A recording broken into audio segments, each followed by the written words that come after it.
There was a man in Seattle whom everyone knew, but no one really knew. Every day at the same time, in the same place. He looked homeless, but there was something different in his eyes, as if he were hiding a great secret. David Richardson came to the same Starbucks near Pike Place every morning at exactly 7:30 a.m. He wore an old sports jacket, faded jeans, and worn-out sneakers. His hair was messy, and his beard was a few days old. He looked exactly like the homeless people commonly seen on the streets of Seattle. Barista Jessica Martinez felt sorry for David when she first saw him. Jessica was 23 years old, had graduated from art school, but was working here to pay off her student loans. The man sat at the same corner table every day, staring out the window for hours.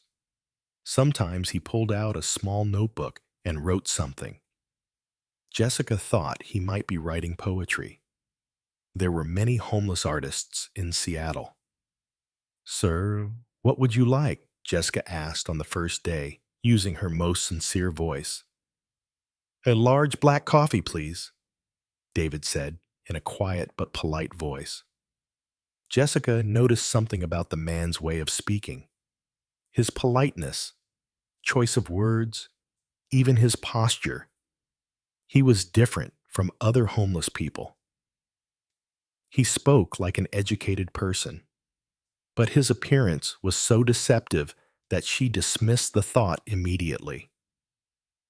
David ordered the same coffee every day, paying exactly $3.50. He never took change, but didn't tip either. Jessica understood.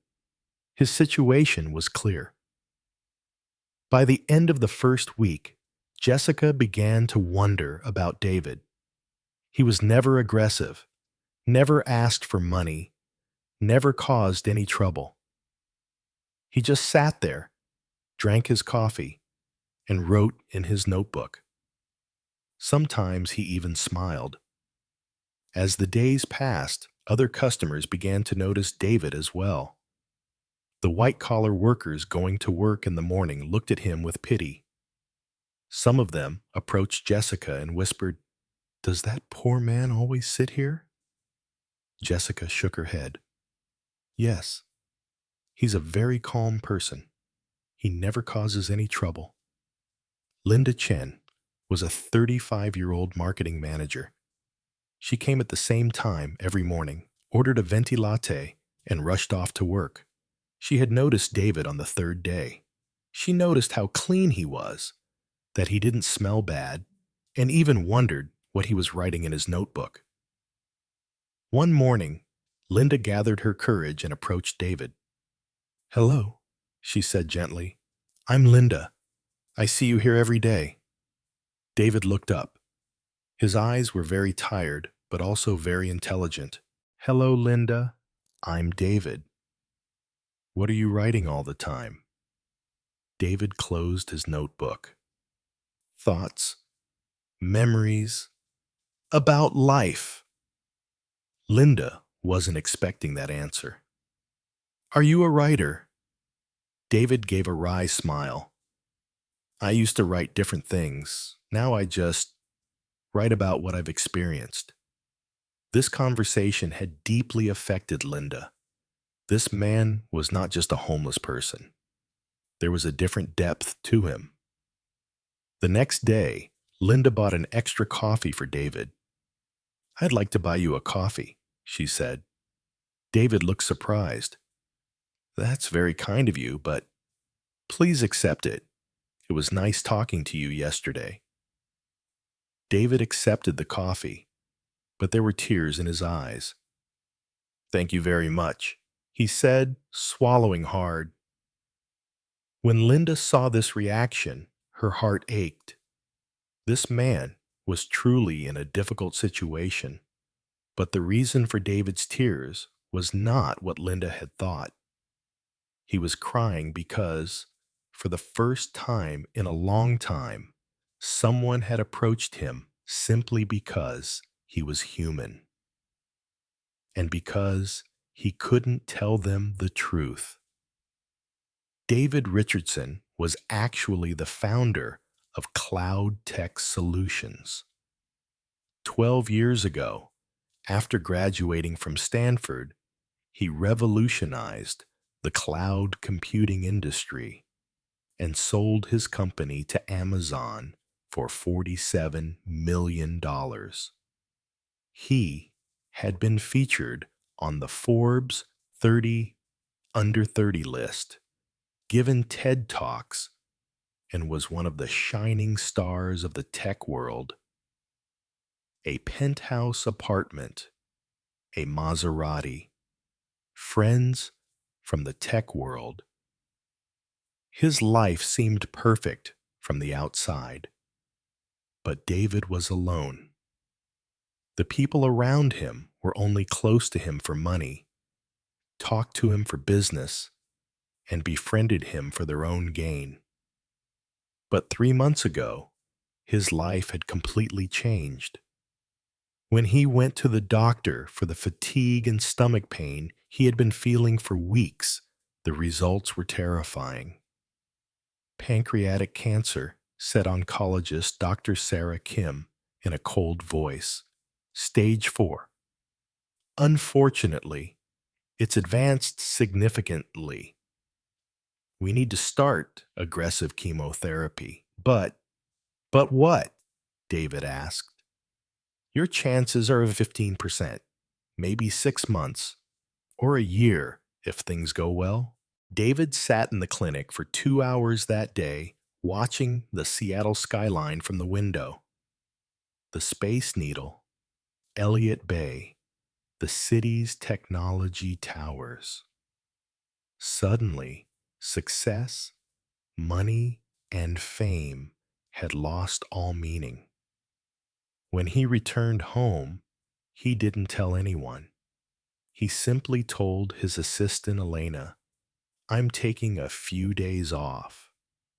The press, business partners, so-called friends. No one knew that David Richardson was dying.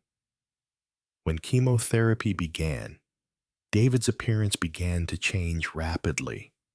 His hair was falling out. He was losing weight. The medications made him feel constantly tired, and the nausea never subsided. He could no longer attend business meetings. When his friends called and asked, "Where are you?" he replied, "Personal matters." One day, when he looked in the mirror, he didn't recognize himself. This man was not David Richardson, the successful entrepreneur. This man was sick, exhausted, and alone. That was the day he made a strange decision: to play the role of a homeless person. He took out the oldest clothes from his closet, didn't comb his hair, and didn't shave. Then he went to the Starbucks near Pike Place. No one recognized him. For David, this was a strange experience of freedom. No one expected him to come up with new projects. No one was curious about his stock portfolio, and no one offered him job opportunities. He was just an ordinary, invisible person. But the real shock was discovering the true kindness of people. When he was wealthy, there were always self-serving people around him. Investors, business partners, even friends were always expecting something from him. Now, people with no ulterior motives were trying to help him. Jessica had begun to notice David's unusual situation. He came at the same time every day, which was unusual for homeless people. Moreover, he was always clean, didn't smell bad, and never came drunk. One day, Jessica couldn't resist her curiosity. "Excuse me, David," she said timidly. "I'm very curious. Do you live around here?" David paused. "No, I have a place a bit further away." "Family? Close friends?" "No," David said quietly. "They're all gone." Jessica interpreted this answer differently. Perhaps the man had lost his family, and that's why he had ended up like this.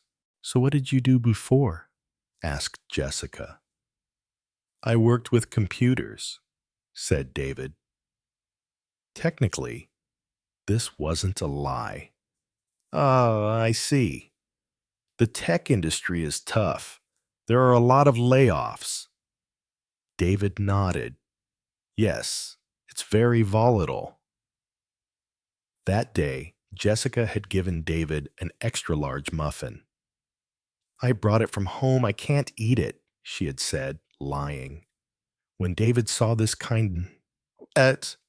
he started crying again. Jessica touched his shoulder. "Everything will be okay," she said. "Sometimes life is hard, but people are good. You're a good person too. I can feel it." David nodded. What Jessica didn't know was that the reason David was crying wasn't because he was in pain, but because he was grateful. Weeks passed. David's condition was worsening. The chemotherapy sessions every Monday were exhausting him, but he still came to Starbucks every day. This routine gave him a sense of holding on to life. The customers now recognized him. Regular customer Paul was a retired teacher. He would chat with David every time he came in. "You know a lot about science," Paul had said one day. "Where did you learn that?" "I love reading," David had replied. "The library is nearby." "You must have had a good education." David smiled. He had an MBA from Stanford, but he couldn't tell Paul that. Linda had become David's closest friend. Every day when she came in, she would always buy David something. One day, she showed him a photo of her daughter. Emily, 8 years old, leukemia, undergoing treatment. David's face paled. "I'm so sorry. How's the treatment going?" "It's going well, but it's very expensive. Insurance doesn't cover everything." That night, David researched Emily's treatment at home. The best specialists, the latest treatments. What Linda didn't know was that David was researching the best doctors for them. "You're such a good person, David," Linda had said one day. "Despite the difficulties, you're always kind, always listening. That's very valuable." David smiled. "Life is short," he said. "There's no time to be mean." These words deeply affected Linda. She was learning a life lesson from this homeless man. Marcus Washington was a security guard at Starbucks. He was 45 years old and had 2 children. At first, he was suspicious of David, but over time, he grew accustomed to him. "He never causes any trouble," Marcus told his manager. "He's calm, clean, and polite to customers." One day, he started talking to David. "What military unit were you in?" Marcus asked. "How did you know?" "Your posture, your discipline. I was in the Marines too." David paused. He had never actually served in the military, but he could sense that Marcus respected him. "Tough times," he said simply. Marcus nodded. "We all go through it, but we keep going." These conversations gave David strength. The fact that people accepted him not just for his wealth, but for his humanity. But David's health was deteriorating rapidly. Dr. Kim had delivered bad news at the last checkup. The cancer has spread, David, to the liver, the lungs. We might consider stopping treatment. How much time do I have left? David had asked. A few weeks, maybe a month. That night, David sat in his luxurious home, reflecting on his life. His $47 million bank account, his penthouse in Belltown, his Maserati, and Tesla in the garage, none of it mattered. But the kindness of the people at Starbucks, Jessica's smile, Linda's compassion, Paul's conversations, Marcus's brotherhood, these were real. The next morning, David went to Starbucks as usual, but this time he looked terrible. He was struggling to walk, constantly out of breath. His face was pale, his lips blue. Jessica was worried when she saw him. "David, are you okay? You look so pale." "I'm fine," David said, but his voice was weak. "You should go to the hospital. You look terrible." "I'm just tired." He took his coffee and sat down at his table. Linda came over and was shocked when she saw David. "David, what happened? Did you go to the doctor?" "I'll be fine," David said, but his hands were shaking. But a few minutes later, he felt a sharp pain in his chest. He couldn't breathe. His left arm was numb. "Help," he whispered. Jessica saw David fall off the table. "Call 911," she shouted. "He's having a heart attack." Customers panicked and gathered around him.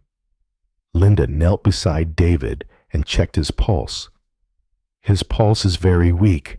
Call an ambulance." Marcus ran over and started performing CPR.